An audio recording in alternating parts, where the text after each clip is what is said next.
Vamos a ir sobre el último tema de la clase de hoy, más allá de que en los próximos días, para quien le interese, voy a compartir un apartado específicamente dedicado a dos autores que estoy dejando afuera, porque, bueno, en el programa no los encontramos, pero sí me interesa que puedan llevarse una idea y recomendarles textos porque son muy interesantes. Como fuera del programa, voy a compartir más adelante algunas reflexiones sobre el pensamiento del pensador francés Michel Foucault. No me animo a llamarle ni antropólogo, ni criminólogo, ni historiador, ni filósofo, porque no es ninguna de esas cosas. Es un pensador absolutamente único. Y bueno, en unos pocos días vamos a compartir algunas ideas de él. Y la otra criminóloga que me encantaría poder incorporar, de quien vamos a hablar un poquito también, sobre todo para aquellos y aquellas a las que les interese profundizar en una criminología crítica de origen marxista y con una profunda mirada feminista, es Angela Davis, que también fue una militante muy cercana a todos los movimientos de reivindicación de raza, digamos, en Estados Unidos, una criminóloga muy potente que al día de hoy sigue activa, sigue militando, sigue proponiendo y produciendo. A ellos dos los vamos a ver fuera del programa. Pero ahora vamos a hablar un poco de la criminología crítica latinoamericana y cómo no podía ser de otra manera. Quiero decir, no le resto originalidad a los autores, pero nuestro continente ha dado para tantas cosas que no podía no haber una fuerte presencia de voces críticas que se opongan a todo lo que pasó y pasa en nuestra querida América Latina. Para entender esto hay que un poco volver hacia atrás, hacia comienzos del siglo XX, para ver de dónde venimos, con unas ideas positivistas que llegan directamente desde Italia a América Latina a través sobre todo de Enrico Ferri. Ustedes saben que hay toda una generación de jóvenes, diría rioplatenses, pero es un poco más grande que eso, formados a comienzos del siglo XX en Europa, que traían directamente esas ideas sin ningún tipo de matiz, sin ningún tipo de mirada crítica para adaptarla a la realidad latinoamericana, y esas ideas funcionaron también para los gobiernos de turno en aquel fin del siglo XIX y comienzo del siglo XX. Hablamos de las presidencias de Julio Roca, de Juárez Celman, toda esa época en que las ideas positivistas comienzan a permear dentro de la organización institucional argentina de la mano de José Ingeniero, de Eusebio Gómez. Bueno, Eusebio Gómez es bastante más posterior, José María Ramos Mejía. Hay otros ejemplos a nivel latinoamericano, pero son jóvenes de la oligarquía de la oligarquía nacional que se habían formado en centros europeos de pensamiento y traían esas ideas para ser funcionales a los estados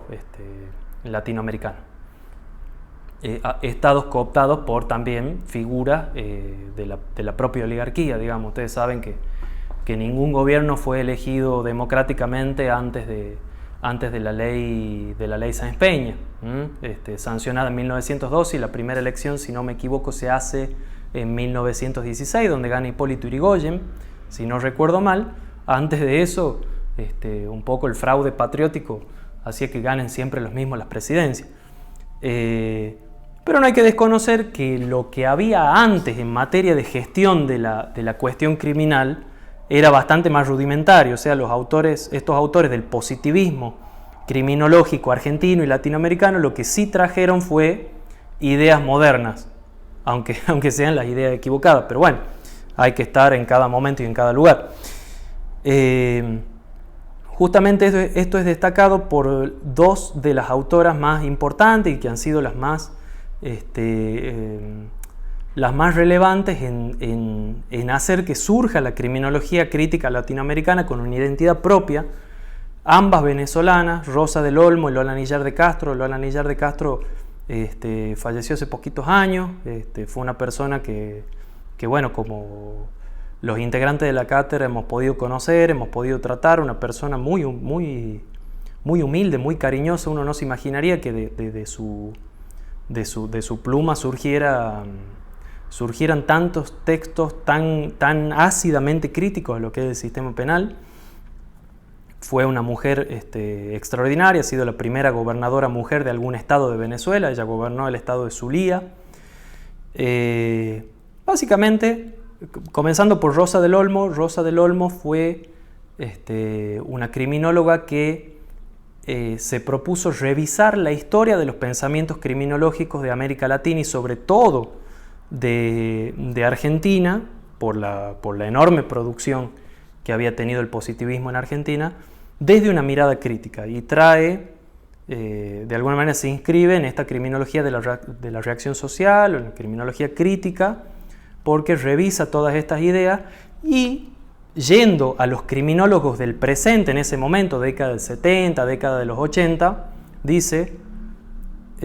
básicamente que al día de hoy las principales voces de la criminología en Latinoamérica siguen haciendo lo mismo que hacían estos muchachos a comienzos de siglo,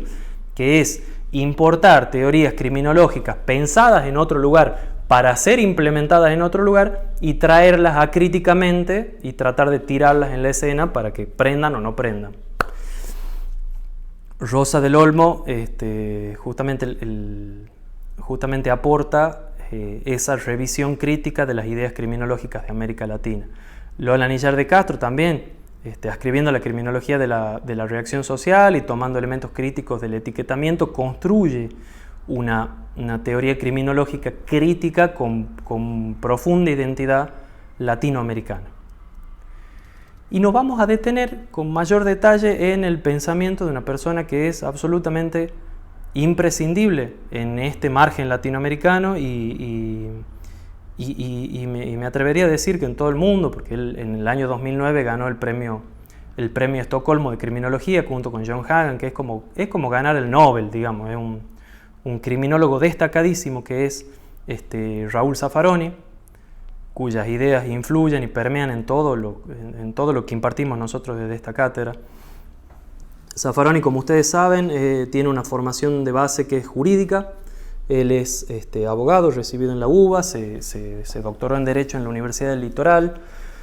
tuvo sus instancias de formación en México, en la UNAM, con cierta clínica, con cierto trabajo clínico que hizo él ahí, en contacto con personas que tenían alterada su salud mental, con algunos otros presos. Esta formación jurídica es la que lo lleva en el año, si mal no recuerdo si fue 2003 o 2005, en la presidencia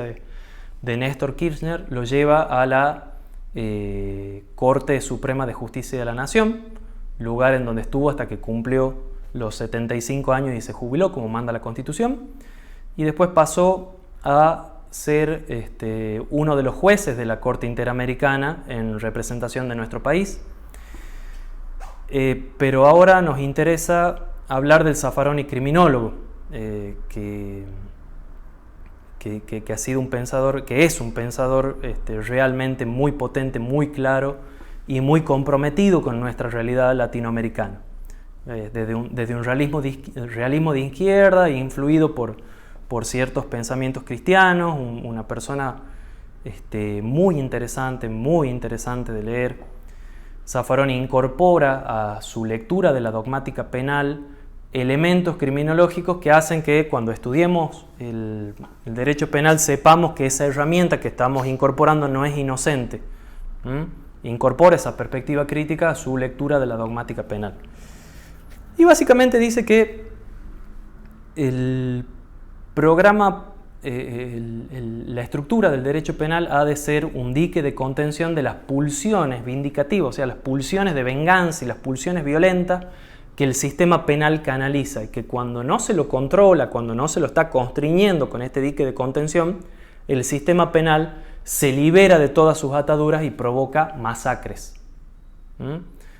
Todas las masacres del siglo XX, dice Zaffaroni en un escrito muy interesante que se llama Crímenes de Masa, que es con el que logra el premio Estocolmo de Criminología, Él dice que todas las grandes masacres del siglo XX, el gran asesino del siglo XX es el Estado en sus distintas manifestaciones. O sea, los grandes asesinos del siglo XX son los Estados que han provocado masacres, y en todas podemos encontrar elementos de un sistema penal que se desbocó, que se desató. Incluso las dictaduras de seguridad latinoamericanas, y puntualmente la dictadura cívico-militar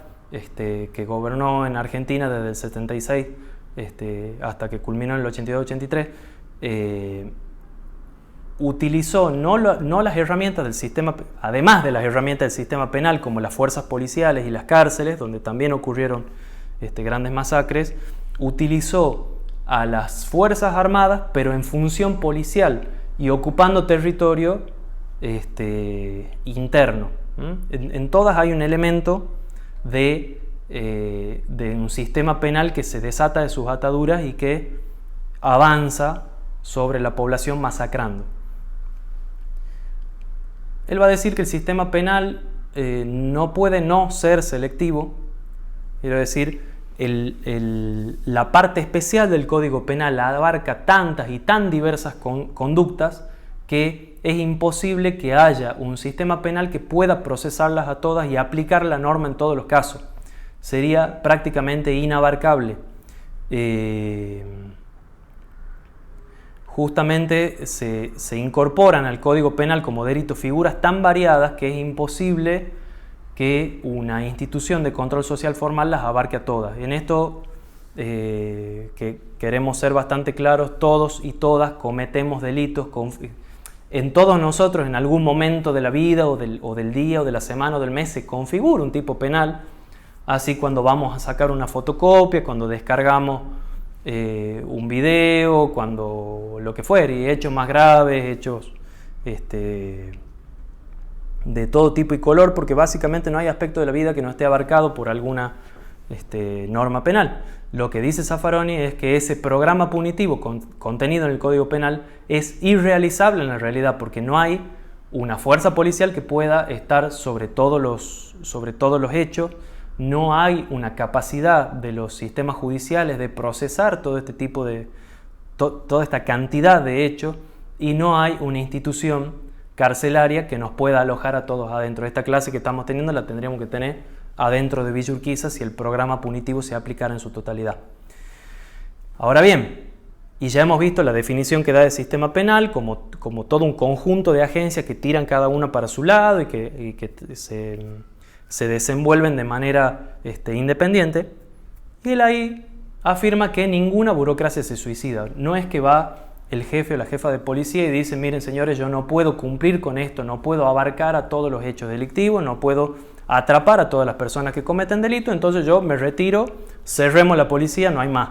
No ocurre eso. Como ninguna burocracia se suicida, hace lo que es más fácil. Y lo que es más fácil es ir sobre los hechos más burdos, operar en base a estereotipos, disponer del personal y de la intervención en el territorio de esta forma, operando en base a estereotipos, yendo siempre sobre las mismas personas, hayan cometido delitos o no, y el sistema está preparado para canalizar justamente esa misma clientela habitual. Esa es la explicación más, si se quiere, escueta que me surge de la selectividad en la criminalización, porque hay otra selectividad, como ustedes han visto ayer, que es la del poder de definir qué conductas entran en el Código Penal y qué conductas no. Ya hemos pasado esa, pasamos a la siguiente. Ahí el poder de los operadores jurídicos es el de frenar o dar curso a esos procesos de criminalización. Por lo cual, si vemos que estamos ante una vulneración muy burda de las garantías, si vemos que no hay una real necesidad de hacer que el sistema penal intervenga en este momento, la tarea de los operadores judiciales es la de parar ese proceso de criminalización en curso y volcar el problema a otro mecanismo de abordaje del conflicto. Tan comprometido fue Zaffaroni con su realidad latinoamericana que en los años 80 se puso a la cabeza del Instituto de de Investigaciones de Derechos Humanos de las Naciones Unidas y conformó un programa de investigación que abordó el grado y el modo en el que los sistemas penales latinoamericanos atentan contra los derechos fundamentales de nosotros, los habitantes de América Latina. En el año 83 se publica un extracto muy puntual y muy particular de un informe preliminar de esas investigaciones que se llamó Muertes Anunciadas, tomando el nombre de la novela de Gabriel García Márquez, Crónica de una muerte anunciada. ¿Por qué? Porque los resultados de esa investigación dan cuenta de que hay determinados hechos que atentan contra el derecho a la vida de la comunidad latinoamericana y que son provocados por el sistema penal, y en el que cada una de las agencias del sistema penal toma intervención sin poder correrse de su rol. Entonces no es que estos hechos están de alguna manera orquestados por un genio maligno y no es parte de una conspiración así macabra que se dedica a generar muertes por toda América Latina, sino que el propio funcionamiento del sistema penal hace que estos procesos no se puedan detener tan fácilmente, y de ahí que cada uno cumpla rajatabla con su rol y a uno le agarra la desesperación de ver en qué momento esto va a parar y no para. De ahí el título de Muertes Anunciadas. Para finalizar, y porque tenemos la necesidad de hacerlo de esta manera, dicen que nadie es profeta en su tierra. Yo no estoy muy de acuerdo, porque cuando ha habido personas, cuando ha habido funcionarios, pensadores, teóricos que han impactado en la vida de una comunidad y que han formado un grupo de investigadores, de militantes o de lo que fuere, que se han comprometido con su realidad y han logrado o han puesto lo mejor de sí para transformar la realidad de su comunidad, esto tiene que ser reconocido. Vamos a hablar de María del Pilar Prieto, que es la persona responsable de que podamos haber construido nuestra partecita de la criminología crítica latinoamericana en Tucumán. Tita Prieto, como se la apodaba, se desempeñó siempre en el ámbito tucumano. Ella fue agente fiscal, fue también jueza del crimen y se retiró de la justicia como vocal de la Cámara de Apelaciones en lo penal de instrucción. Siempre fue una persona muy vinculada al ámbito de la justicia criminal. Y también la otra gran faceta de su vida fue la actividad académica, constante, permanente actividad académica, generando instancias tanto en el grado como en el posgrado, en la formación de abogados y abogadas que desde hace décadas que se acuerdan de Tita con mucho cariño y con un recuerdo de una persona que marcó su formación, porque yo les decía en la primera clase, en la presentación, que no es casual, no es normal, quiero decir, que en una facultad de Derecho existe una cátedra de criminología. Tita fue profesora de Derecho Penal, parte especial, y también profesora de criminología, cuando se creó la cátedra, incorporándola al Plan de Estudios 2000. Tanto en su labor en la magistratura como en su labor académica, la línea que le da coherencia a su trayectoria es haber estado siempre del lado de la parte más débil. Esa fue la línea que nos marcó, que nos legó Tita. Por eso explica su participación en un proyecto de ley sancionado aquí en la legislatura de Tucumán durante los años 90, que obliga al personal de los sistemas de salud, a los docentes, al personal del sistema educativo, de los servicios sociales y a todo otro agente público que tome conocimiento de que hay un niño, una niña o un adolescente que puede estar en una situación de riesgo, de peligro o pueden haber sido vulnerados sus derechos, tiene la obligación de efectuar la denuncia para que intervengan las autoridades competentes y esa denuncia, si fue hecha de buena fe, es decir,